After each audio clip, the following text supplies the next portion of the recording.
ekenekwa m unu. Ana m ekene onye ọbụla. Na m ekene nwoke na-ekene nwaanyị. Asị m ka tata bụ eke mara anyị mma.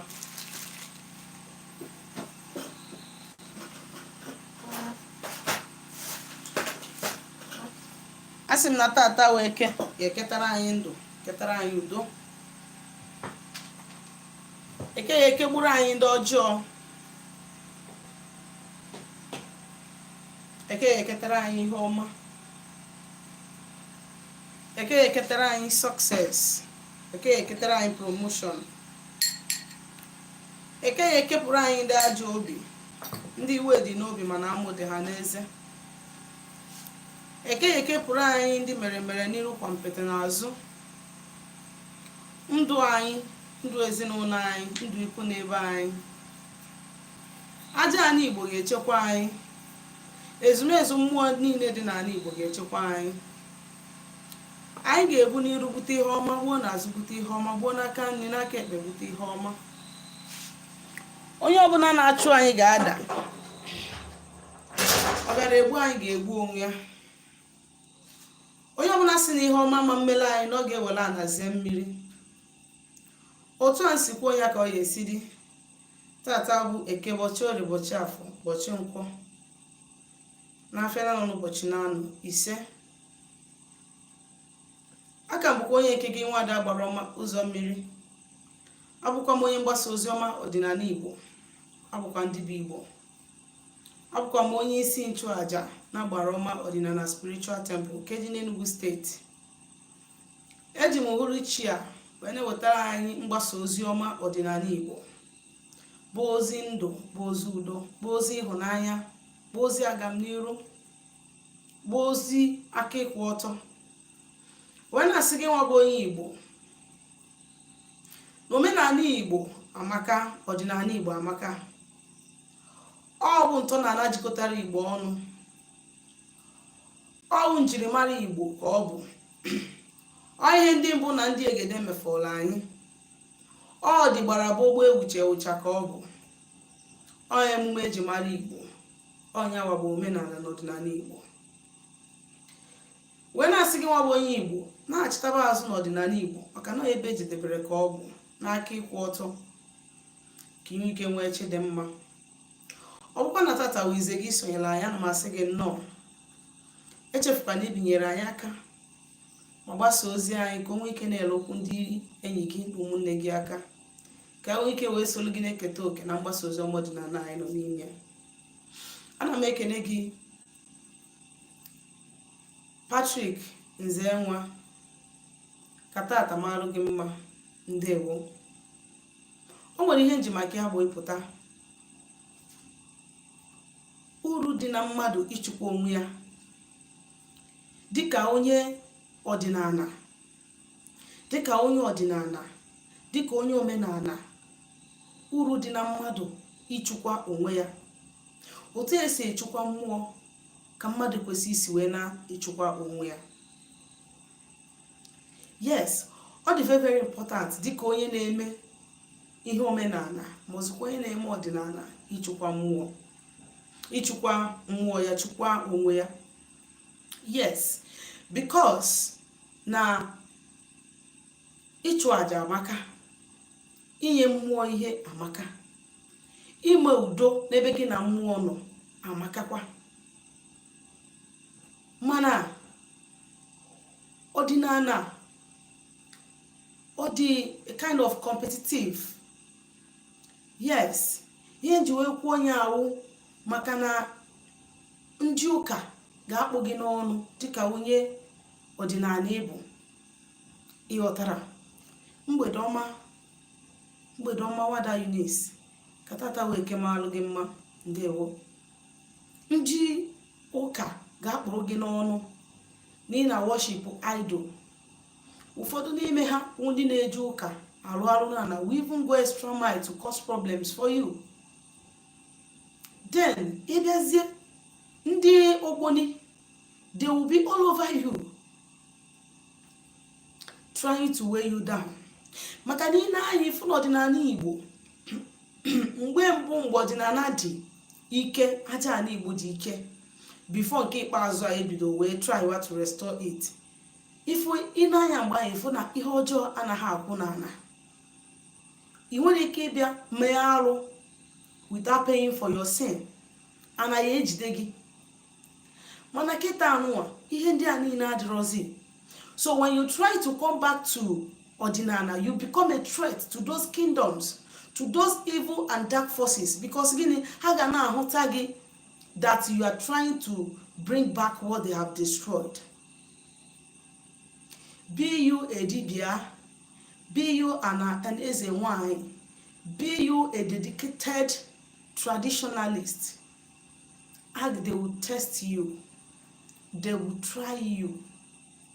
Ọkachasị na be nna gị ahụ, ọkachasị n'ebe ahụ amụrụ gị, ma ọkwa n'ebe ahụ ị na-anụ di, ma ọkwa n'ebe ahụ ị na-anụ nwanyị, they are going to test you. They are going to try your powers. Enwere ọtụtụ ndị ga-abụ ha pụta, they will be like, ka nwagodo onye a. Do you know that na even ndị dibịa na-anwụ onwe ha, when you go in their midst, a na-agba ha ọgwụ ka afụgodu ka power gịra, ma ndị dibịa na-anwụ onwe ha. Ha bịa in their midst as a young person or as a dibịa, agba ha gị ọgwụ, a na-agba gị charm, a na-throw arrow against you to test you. Ịkwụzikwala dịka dibịa ebu, ịkwụzikwara dịka eze nwanyị ebu, dịka onye chọrọ ime ọfụma n'ihe gbasara ọdịnala Igbo. You must know that ebe ọbụla ị nọ, all eyes will be on you. All eyes, as long as na iwepụtara onwe gị as onye omenala ma ọ bụ somebody ihe ọdịnala na-amasị, all eyes must be on you. Whether you like it or you don't like it, all eyes must be on you. And the reason all eyes are on you ka go di ihe nwa dị gị n'ime. They want to test you. They want to know the power, they want to test the power you carry. They want to test the spiritual strength in you. They want to know if you are just making mouth or you are strong. Onya kpatara ọtụtụ mgbe mmadụ na-eme ihe ọdịnala, o nwere ike ịnụ na onye ahụ na nke a ji mekwa nke a ji wee mee. Yes, because they are testing you. It is because they are trying you. You must take care of yourself. You must take care of yourself. Ma ndị gị na ha na-arụ ọrụ a, ha ga-anwa gị. Ma ndị gị na ha na-anaghị arụ ọrụ a, ha ga-anwa gị. They are simply trying to know mekwukwa ọfụma. And when nke a ga-anwaba gị, it may lead to your death.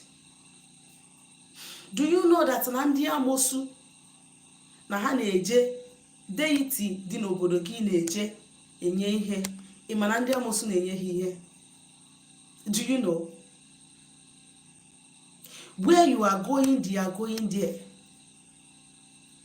Onye akpatara mbosi nkụziri maka ịkụ mmụọ mba, nji wee kwụsị na ọ dị mma ịchụkwacha mmụọ dị indigenous to you, ndị gị na ha so wee bi ụwa from be nna gị na ikwu nne gị. Go outside your town, gaa chọọ mmụọ, kụọ mmụọ ahụ mba.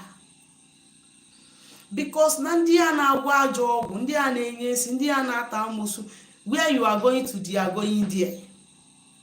In every oracle there is positive power, there is negative power there. In every water there is positive power there, there is negative power there. There is good man-made spirit and there is bad man-made spirit. There is good Ogbanje spirit and there is bad Ogbanje spirit. Ebe kagema, you belong. They will go to all these entities because you are from the same place with onye ahụ. Onye nga na-ejekwa enye ihe, ndị nke ọ na-enye ihe ga na protect ya. So you must take care of yourself. You must take care of yourself. Naya bodibia, naya bodibia, naya bodibia.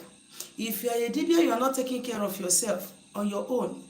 If you are claiming that you are a strong traditionalist, you are not taking care of you on your own. Especially in the Anabo Hapota, Habidorana, and make people matter. This is what they are doing.